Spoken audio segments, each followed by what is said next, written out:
สองสีพระมหาราชครูเกษราปัญญาปรมาติกาจารย์จากวัดดับภัยเชียงใหม่สืบสานเวลาผ่าน131 ปีนานไกล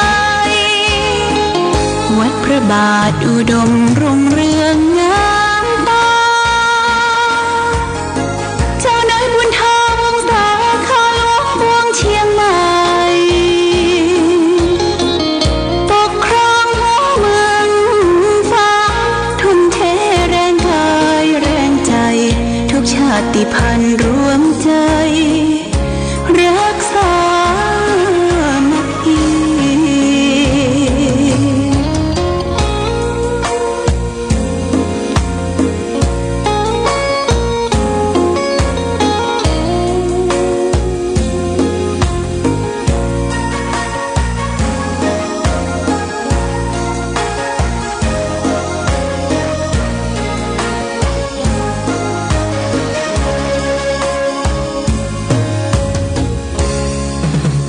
เป็นวัดร้างโบราณสืบสาน2524พระมหาราชครูเกษราปัญญาปรมาติกาจารย์จากวัดดับภัยเชียงใหม่สืบสานเวลาผ่าน131 ปีนานไกลวัดพระบาทอุดมรุ่งเรืองงามตา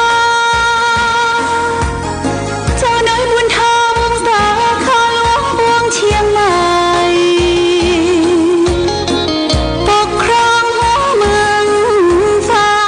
ทุ่มเทแรงกายแรงใจทุกชาติพันธุ์รวมใจรักษามัคคี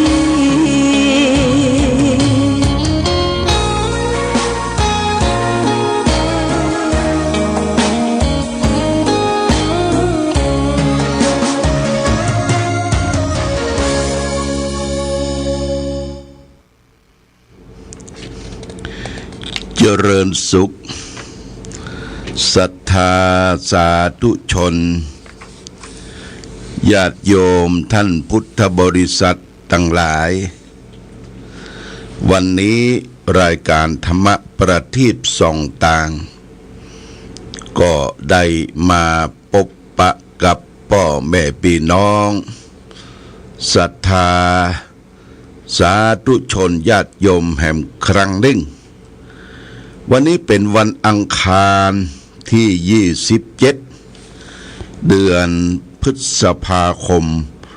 พุทธศักราช2568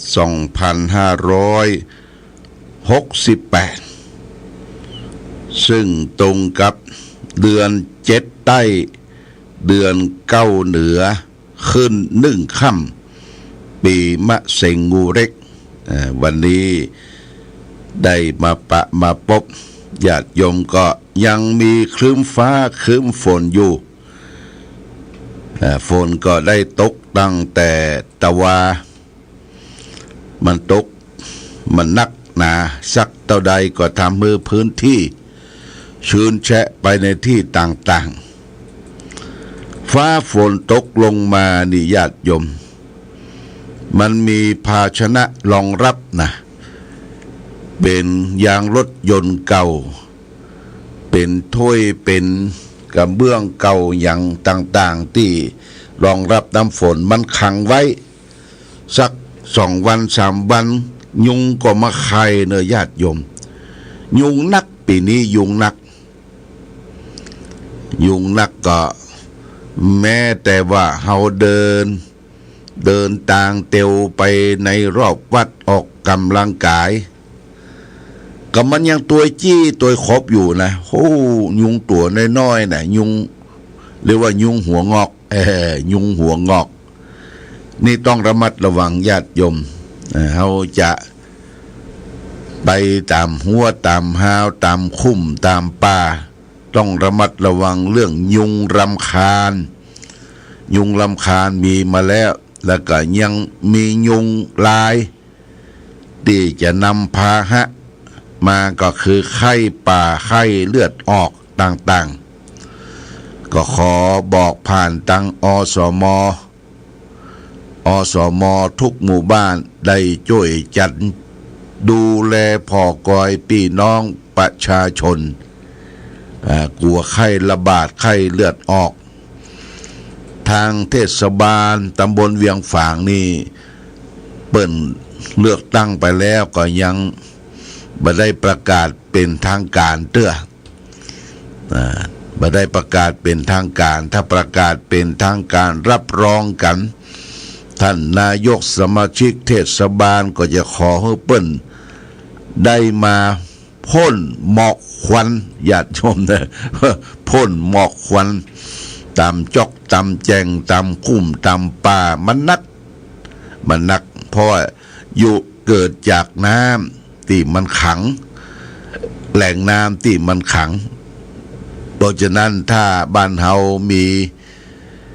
ก๊อกมีอะไรอย่างที่ใส่ปืน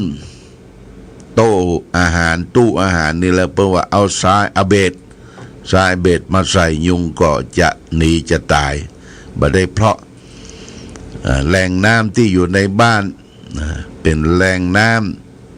ำเป็นสระน้ำน้อยก็ดีอย่างก็ดีเนี่ยเสาะป่าเนี่ยญาติโยมป่ามาปล่อยปลาก็กินนอนยุงกินยุงต่างๆอันนี้ต้องระมัดระวังก็ฝากไว้ว่าหน้านี้เป็นหน้าที่ยุงมันเพาะไข่ออกมาสร้างความรำคาญให้แก่พ่อแม่พี่น้องศรัทธาประชาชนเขาก็จะได้รับผลกระทบแม้แต่ว่าเขาเดินไปเดินมาเนี่ยญาติโยมมันก็ยังมาคบมาซับมาตอดต้องระมัดระวังวันนี้ได้มาพบญาติโยมก็เริ่มขึ้นเดือน9เนี่ยญาติโยมเดือน9นี่นะ9ขึ้น1 ค่ำเดือน9คอยเท่านอนน้ำเป็นว่าแต่ก่อนมันจะมีน้ำบวกน้ำหยังมีคอยเท่าคอยที่ปลดระวางจากการทำไร่ไถนาของผู้คนเมื่อก่อนแต่บัดเดี๋ยวนี้ควายก็มักชักจะบ่ค่อยจะมีละเปิ้นใจควายเล็กมาทำการทำงานแตนไถทำไร่ไถนาโดยเฉพาะอย่างยิ่งรถไถนาบัดเดี๋ยวนี้วันนี้ไถวันพูกพวนวันฮือปลูกมันรวดเร็วแต่จะไถดองขี้ไถอย่างสมัยก่อนนั่นก็บ่ค่อยมีนะญาติโยมแต่ก่อนนี้เปิ้นไถนานี่เปิ้นจะดองขี้ไถแล้วก็ก้าวนาเอาเฟือก้าวนาแล้วก็เปิ้นจะเติกนาแหมกำดูเติกนาแหมกำรอก้ามันแก่มันพอเดือนแล้วก็เติกนาแล้วก็ในขณะที่ไถนาแล้วก็ก้าวนาเนี่ยมันก็จะมีกบมีเขียดมีอึ่งมาไข่แล้วก็มีป่าน้อยขึ้นอยู่ตามห้องขี้ไถห้องนาคนก็ไปเสาะปูเสาะปลากันมากินมาเป็นอาหารบัดนี้ป่าบ่ค่อยมีละญาติโยมแม้แต่ปลูก็บ่ค่อยมีมันทนพิษยาพิษบ่ได้ยาพิษที่เปิดเอามาฆ่ายาพ่องเอามาฆ่าหญ้าพ่องอย่างป้องเนี่ยก็มันจะสิ้นไปหายไปมีแต่ของเพาะปลาเพาะยังเลี้ยงกันขึ้นมาของธรรมชาติก็จางหายไป ญาติโยมมันเป็นวัฒนาการที่เฮาได้รับผลกระทบหลายอย่างสิ่งที่เฮาเคยหูเคยหันเคยกินเคยเอามาสู่มาตำกันก่อนนั้นก็หมดไปอย่าง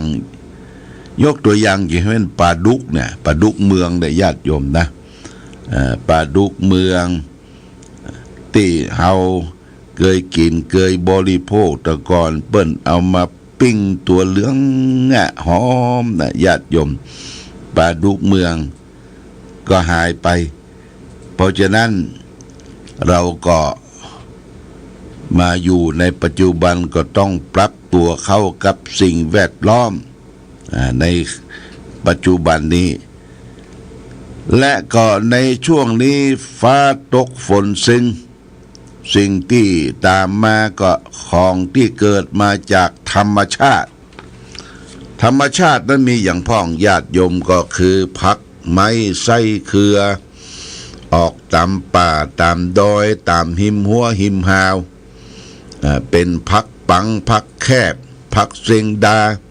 อันนี้ของเกิดตามธรรมชาติจะมีรสชาติดีนะอร่อยเฮามาแกงเฮาหีบกินน้ำมันโอ้แกงเบื้อมันสุกล้ำเด้อยังแกงแค่ก็เหมือนกันแกงแค่หน้านี้จะอร่อยอยู่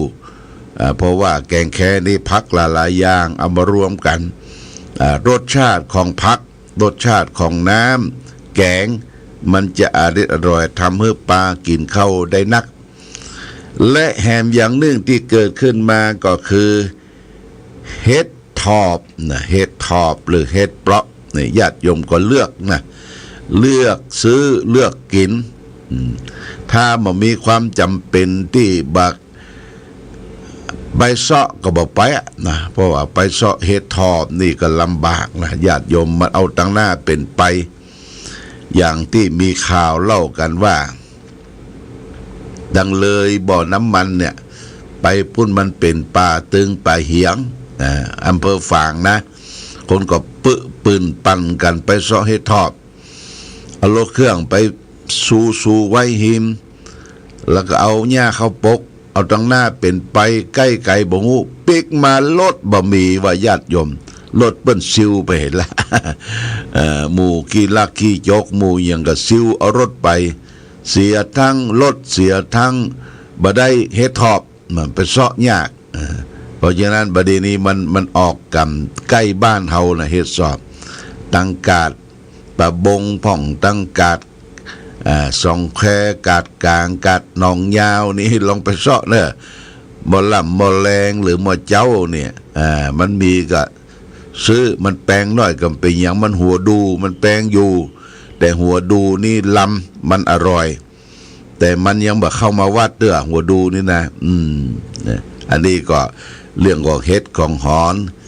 ที่เอามาบริโภคมากินต้องดูแหล่งที่มาเฮ็ดไข่ห่านก็เหมือนกันเด้อเฮ็ดไข่ห่านนี่มักจะมีพิษของเฮ็ดไข่ห่านนี่มันจะเกิดตามสวนส้มป่องอย่างพ่อมคนที่เก็บมาก็บ่กินเอามาขายมาบริโภคแต่เขาจะกินบริโภคนั่นเปิ้นว่าต้องทดลองดูถ้าต้มเห็ดโบนี่นะลองเอาจ้อนจ้อนเนี่ยจ้อนเงินจ้อนซ่อมเนี่ยเอามาโกนเขามันดำคือเลอะแล้วมันดูดพิษอย่าไปกินนะไปกินมันปีพิษเห็ดมีพิษหรือมาเอาข้าวสารโอยให้หน่อยข้าวสารโปยให้หน่อยเข้าในหม้อแกงนะค่าข้าวสารข้าวเจ้านะดำคือเลอะอีแสดงว่ามันมีพิษอย่าไปกินเดี๋ยวจะหากจะต้นจะลุจะร่างกายก็จะรับผลกระทบหลายๆอย่างเพราะเหตุมีพิษอันนี้ต้องระมัดระวังการกินการอยู่การดำเนินชีวิตของคนเฮาอันนี้ฝากไว้วันนี้ได้ปะพบญาติโยมทุกสิ่งทุกอย่างที่อู้กันเมื่อเป็นอาหารการกินและสิ่งที่ตามมาอาหารใจอาหารใจธรรมะที่จะได้นำมาฝากวันนี้เป็นธรรมะของคฤหัสถ์ของเจ้าบ้านมีสี่เนี่ยธรรมะของคฤหัสถ์ของเจ้าบ้านนี่มีสี่อย่างเรียกว่าคฤหัสถธรรมเฮาเป็นเจ้าบ้านเจ้าจองอยู่ร่วมกันเป็นสามีภรรยามีศีลมีธรรมอยู่ร่วมกันเป็นพ่อเป็นแม่ลูกเต้าอยู่ร่วมกันโดยมีคฤหัสถธรรมนี่ปกครองมีสี่คือหนึ่งสัจจะสัตย์ซื่อต่อกันสองธรรมะรู้จักข่มจิตข่มใจของตนเองสามขันติความอดทน สี่จาคะสละให้ปันสิ่งของตนแก่คนที่ควรให้ปันนี่เป็นธรรมะของคารวะธรรมก็จะได้อธิบายญาติโยมท่านทั้งหลายได้ฟังบ่ใช่สอนเด้อมาฟังคิดว่าธรรมะที่จะอยู่ร่วมกันอย่างสร้างสรรค์และมีความสุขมีคุณธรรมเนี่ยอยู่ร่วมกันหนึ่งผัวเมียก็ดีครอบครัวก็ดีมีสัจจะแปลว่าความสัตย์ซื่อต่อกันจะไปรับการบังใบมีอย่างอู้จากันปรึกษากันนะซื้อกินไม่หมดคดกินหมดนะอันนี้ญาติโยมซื้อกินไม่หมดคดกินหมดไม้งอใช้แป่งขอเล็กงอใช้แป่งเคียวคนกดอย่างเดียวใจการบดายญาติโยมคนกดคือคนบัสัตย์ซื่อต่อกันเช่นว่าไปกู้หนี้ยืมสินเงินเปิ้นเงินด่วนเนี่ยโอ้สุมาเตะขอยืมเงินด่วนสัก100-200นะอันที่มาได้ยืมด่วนเสื่อไปทวงละหน้าจ่าหน้าหน้าจ่าหน้าหูอยู่นะหน้า เนี่ยญาติโยมนะมันมีสัจจะละมันมีสัจจะผัวเมียอยู่ด้วยกันเริ่มอยู่ด้วยกันต้องมีความสัตย์ซื่อผัวซื่อเมียซื่อผัวจะไม่เนี่ยการรับการบังใบญาติโยมอย่าไปเป็นพระเอกตลอดมาได้นะญาติโยมบางคนนี่เป็นพระเอกหรอเป็นพระเอกตลอดได้คนนี้แล้วก็ไปจีบคนนั้นมีแฟนหลายคนไปปะใส่คนจริงอย่างข่าวแต่เจ้าลงน่ะเพื่อเอามีดแทงหัวนะแทงหัวคบกันประเมินหาว่าบ่มีไผสุดท้ายฝ่ายแม่ยิงก็ฮู้ว่ามีคนอื่นมาแอบมาแกมเป็นคนเจ้าชู้หลายเมียหลายเป็นกิ๊กเปิ้ลนี่แหละเปิ้ลกับมีดแทงได้รับบาดเจ็บถึงตายก็มีนี่ญาติโยมเพราะขาดสัจจะขาดความสัตย์ซื่อต่อกันนะฝากไว้เป็นข้อที่หนึ่งข้อที่สองธรรมะพอทหารมอม้าสระอะธรรมะรู้จักข่มจิตข่มใจของตนเองเมื่อสิ่งใดสิ่งหนึ่งเข้ามากระทบข่มไว้ญาติโยมจะไปแสดงอาการออกพอใจบ่พอใจบางคนสวืดเนี่ยอย่างบ่พอใจนี่โอ้เสียบอกรู้จักข่มจิตข่มใจบ่รู้จักเอาธรรมะมาใจในชีวิตประจำวันเปิ้นว่าดีใจก็อย่าไปแสดงออกเลิศเลอให้คนอื่นคนหูได้หันเสียใจก็จะไปแสดงความเงาง้อยเศร้าโศกอะไรอาวรณ์กับคนอื่นได้หูได้หันคือทำเป็นปกติธรรมะข่มจิตข่มใจของตนเองเนอะญาติโยมอันนี้คือธรรมะที่จะทำให้เกิดแสดงอาการให้คนอื่นได้หูสามขันติเนี่ยเป็นธรรมะข้อที่สามของการปกครองคฤหัสถธรรมขันติแปลว่าความอดทนขันติเนี่ยความอดทนอดได้เป็นดีอดบ่ได้เป็นขี้นะเป็นขี้ปงขี้ปากขี้หยังนะต้องอดทนไว้ก่อนญาติโยมทนนี่เปิ้นแบ่งเป็นสามนะหนึ่งทนกระกรำสองทนลำบากและสามทนเจ็บใจทนกระกรรมก็ทนต่อทำการทำงานหางรุ่มหามค่ำหางรุ่มหามค่ำเสาะเบี้ยหาเงินปักกะวัมถ้าเฮาบ่มีความอดทนกระกรรมทำงานเฮาก็บ่ได้ปัจจัยเงินทองส่วนที่ใดมาเนี่ยต้องทนกระกรรมทนต่อทำงานทนต่อแดดต่อฝนแล้วก็นึกถึงพ่อนึกถึงแม่นึกถึงบรรพชนเฮามาสมัยก่อน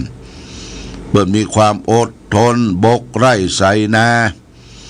สร้างฐานะเลี้ยงลูกเลี้ยงเต้า5-6-7 คน เปิ้นยังทำได้มีทำได้เป็นเจ้าไร่เจ้านาบุกเบิกไปเปิ้นมีความอดทนทนต่อกลักกรรมทนต่อความทำการทำงานประการที่สองทนต่อความลำบาก